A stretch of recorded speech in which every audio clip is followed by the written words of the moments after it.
A equipe saiu atrás no placar, mas conseguiu a virada, porque é o time da virada. E o Flávio Vinick, nosso grande repórter, estava lá para contar. Fala, Flavinho! São Januário lotado com show de luzes para receber o Vasco na estreia do Brasileiro. O chute forte do Coutinho logo no início aumentou a empolgação da torcida. Mas o carrinho do Guilherme mostrou que o Santos estava disposto a estragar a noite dos vascaínos. Léo Jardim também não ajudou nessa jogada que o Barreal quase marcou. Vasco respondeu com a melhor arma do time, a cabeçada do Verrete. Só que o Paulinho errou um passe fácil e Tiquinho deixou o Barreal numa boa para tocar na saída do Léo Jardim e deixar o Santos na frente. A situação do Vasco poderia ter piorado nesse chute do Sherman. Na melhor chance do time no primeiro tempo, Nuno Moreira perdeu cara a cara com o Brazão. Carille já saiu vaiado no intervalo. A gente tem que entender a impaciência da torcida, mas que eles apoiem o tempo todo. Vai apoiar só na vitória?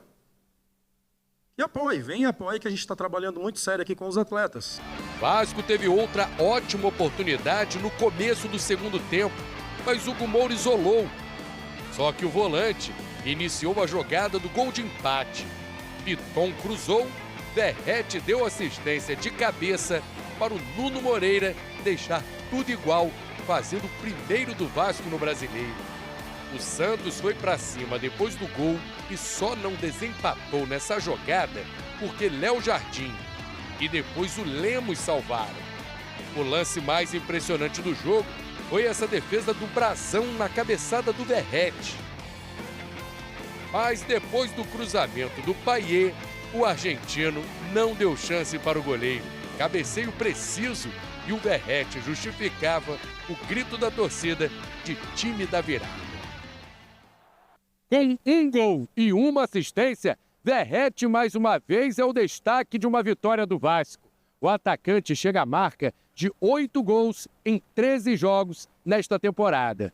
É uma pessoa que quiere lo mejor para el club, que tira para adelante todos los días. Bueno, es el capitán, así que eso dice todo. Graças ao Verrete, a festa dos vascaínos teve um final feliz em São Januário. Eles esperam que seja a primeira de muitas no Campeonato Brasileiro.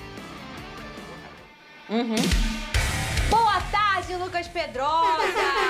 Excelente tarde. O Vasco tem um dono e o nome dele é Verrete. Sem dúvida. Lucas Pedrosa, ele é a alma desse Vasco da Gama e desde que ele chegou, não é de hoje, né, ô Pedrosa? Você gostou do seu Vasco? Gostei bastante, até porque uma vitória importante dentro de casa, sem dúvida alguma. Passa ano, entra ano, sai ano e o Verrete continua decidindo jogos para o Vasco da Gama, uma assistência e um gol.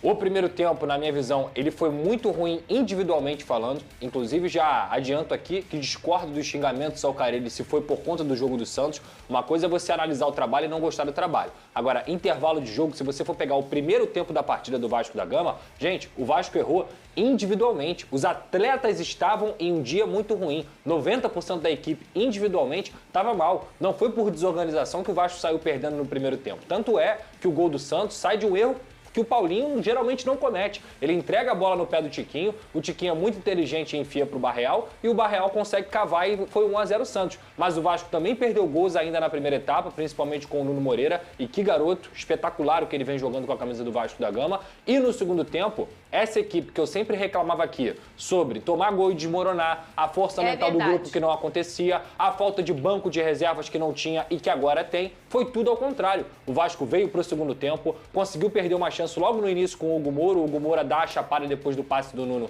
e ele perde o gol. 2 minutos depois, jogada ensaiada, na direita, triangulação, com um momento que o Vasco rouba a bola, depois o Hugo Moura lança para o Piton e o Piton volta muito bem também para o segundo tempo. O Vasco depende muito dessa qualidade dele no terço final. O Vasco consegue lá, o Verrete escora, Nuno Moreira, gol. Depois o Verrete ainda tem uma defesa absurda do Brazão, porque aquela defesa ali é um esculacho. Goleiraço do Santos conseguiu fazer a defesa do Verrete.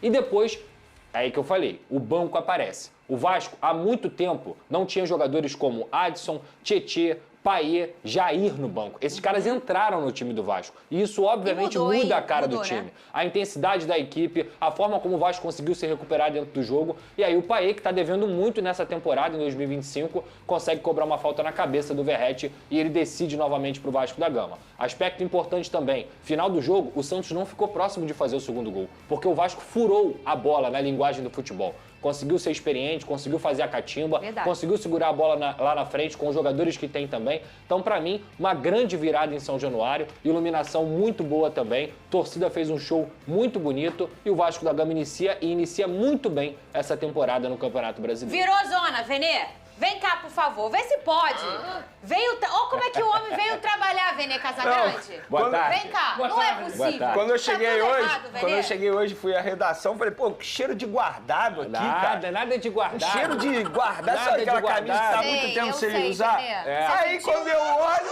é isso. Aí eu falei, tá explicado. Pergunta o que aconteceu. O que aconteceu com a seleção do Flamengo no Maracanã? O que aconteceu? Peraí. Nosso Oliver que isso? Vocês acham que o Flamengo jogou mal? Não ganhou. Não ganhou. Mas não ganhou. Simplesmente protagonizou 3 pontos na tabela pro o melhor jogo da rodada. Flamengo Internacional. Tudo bem. Sem sombra de dúvida. Um ponto pro Flamengo, um ponto pro Internacional. Pro Vasco, 3. Esse Oliver que não é o do João Kleber, não, gente. Não. É outro Oliver, esse é o do Vascão. Bom trabalho, olha o crachá. Olha lá a foto do crachá dele. Foca aqui. É com a camisa do Vasco. Exatamente. Só o SBT permite isso. Olha só. Um beijo, Oliver. O dia que a gente precisar fazer o quadro, a gente faz com o Oliver de outro jeito. Que aquele lá não dá pra fazer aqui, Venê, não é o nosso perfil. Fazer o seguinte, eu quero que você me explique o gol. Antes disso, você achou que o Caixinha... Não vamos tirar o mérito do Vasco, não. O Pedrosa já trouxe todas as flores aí, tudo que aconteceu de positivo. Você acha que o Caixinha errou, Venê Casagrande? Não, o treinador do Santos? Não tem como tirar o mérito do Vasco da Gama. O Vasco venceu por méritos próprios, mas óbvio que teve a facilidade, porque o Pedro Caixinha, até comentei isso aqui no off, eu acho que o Pedro Caixinha não soube estudar o adversário, no caso o Vasco da Gama. Por quê, Venê? Porque a principal jogada do Vasco da Gama, nós todos sabemos aqui qual é. Lucas Piton e Verratti na cabeça. E a todo momento... Piton livre e o Verratti também livre na área. A gente pôde ver o Verratti tendo várias oportunidades de cabeça. Então, assim, todo mundo sabe que o Verratti hoje no futebol brasileiro é o melhor cabeceador. O cara sabe muito. E o que você faz para tentar anular isso? O Caixinha não fez nada. E aí correu o risco de perder o jogo e acabou perdendo, tomando a virada. Pedrosa, vai lá no telão e explica pra gente como é que foi esse gol do Vasco da Gama. Olha ele aí. Explica aí taticamente o que aconteceu aí, Pedrosa. É porque antes acontece a roubada de bola que a gente acabou não colocando. Mas pode voltar um pouquinho. Quem perde essa bola aqui, pode parar. O Paulo Henrique, que fez um segundo tempo esplendoroso. O primeiro tempo dele foi ruim, mas o segundo tempo dele foi absurdo. Ele rouba a bola do Guilherme na saída de bola. Isso tem a ver com o quê? Gatilho de pressão. Ele faz o gatilho de pressão naquele momento e com esse gatilho de pressão ele rouba a bola. E o Vasco começa a triangular. O Hugo Moura encosta no Paulinho. O Paulinho também fez um primeiro tempo muito ruim e depois no segundo tempo ele evoluiu um pouquinho. E aí ele encosta no Paulinho, pode soltar. Triangulação. Por quê? Porque você atrai a marcação do Santos. Tem 4, 5 jogadores ali. E o Hugo, com essa virada de bola, ele deixa o Lucas Piton sozinho. E aí pode parar, pode voltar um pouquinho ali. Deixa o lançamento, para no Piton. Pode parar. Isso aqui, gente, não é qualquer lateral que faz. Não. A qualidade dele de dominar, já enxergando a área, é uma qualidade que poucos laterais têm no futebol brasileiro. E é por isso que ele é um dos melhores cruzadores, se não o melhor cruzador do futebol brasileiro. E o Lucas Piton ontem, pode soltar. Olha, cruza, pode parar. Volta um pouquinho. Teve muita gente achando que o Verratti finalizou essa bola. Ele não finalizou essa bola. Ele claramente enxerga o Nuno Moreira entrando na área e com a qualidade que ele tem na cabeça, ele consegue fazer o passe. Foi uma assistência, não foi por acaso. Ele consegue dar assistência e o Nuno Moreira infiltrando, pode soltar, faz o gol do Vasco. O ponto importante desse Nuno Moreira infiltrando é que os pontas hoje em dia, se eles não contribuírem para gols, o time fica muito dependente de um jogador só. E o Vasco não tinha isso. Tudo bem que o Nuno Moreira está jogando como meia, como um ponta, um construtor, digamos assim. Mas quando ele pisa na área e ele consegue acompanhar a jogada, mesmo não tendo participado dela, ele consegue fazer com que o Vasco faça esse primeiro gol e tenha empatado a partida contra o Santos. Então, o que eu quero destacar aqui é que teve gatilho de pressão, teve triangulação, virada de bola, assertividade no momento do cruzamento do Lucas Piton e o Verratti muito inteligente, deixando o Nuno Moreira, que é um ponta, entrando na área, acompanhando a jogada e fazendo o Vasco também conseguir empatar. Então, para mim, foi um belo gol do Vasco nesse empate contra o Santos. Muito bem! Ontem ficamos frente a frente com 2 grandes camisa 9. Do lado do Santos, o Tiquinho Soares, que não marcou um gol, mas deu um lindo passe, quebrando linhas. Do lado do Vasco, o Verratti, que fez um gol e deu um passe. E isso que o Pedrosa comentou aqui agora sobre os pontas ajudarem na hora de fazer gol é exatamente o que está acontecendo no Flamengo. Perfeito. Que os pontas não estão conseguindo converter as oportunidades. No caso do Vasco da Gama, o Pedrosa mencionou aí que eles conseguiram. Isso facilita e muito a vida do treinador. E essa movimentação, essa inteligência para descolar a marcação, você conseguir achar um pino solto, porque hoje o futebol é um jogo de prancheta. E o meu fogão, hein? O atual campeão brasileiro. É isso aí, galera do Vascão. Vitória ultra mega power importantíssima para o Vasco da Gama nessa rodada, início de campeonato brasileiro. Primeira rodada do Brasileirão, Vasco venceu por 2-1. Até poderia ter feito mais gols, né? Mas o importante nesse momento é os 3 pontinhos. O Vasco conseguiu os 3 pontos. Agora é foco, agora, quer ver? Parece que já o Vasco já vai começar na Sula. Vamos ver, Copa Sul-Americana, não é na quinta. Esse Vasco joga na quarta aqui na Sul-Americana. Tem uma Copa para jogar, né? Uma Copa internacional, não é lá a Libertadores, mas se o Vasco estivesse na Libertadores com esse time aí, ele não ia aguentar, né, pessoal? Então, é bem melhor o Vasco estar nessa Sul-Americana nesse momento. O Vasco vai enfrentar o Melgar.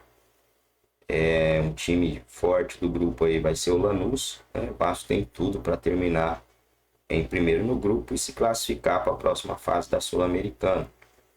O Vasco joga nessa quarta-feira, às 7 horas, horário de Brasília. Um bom horário.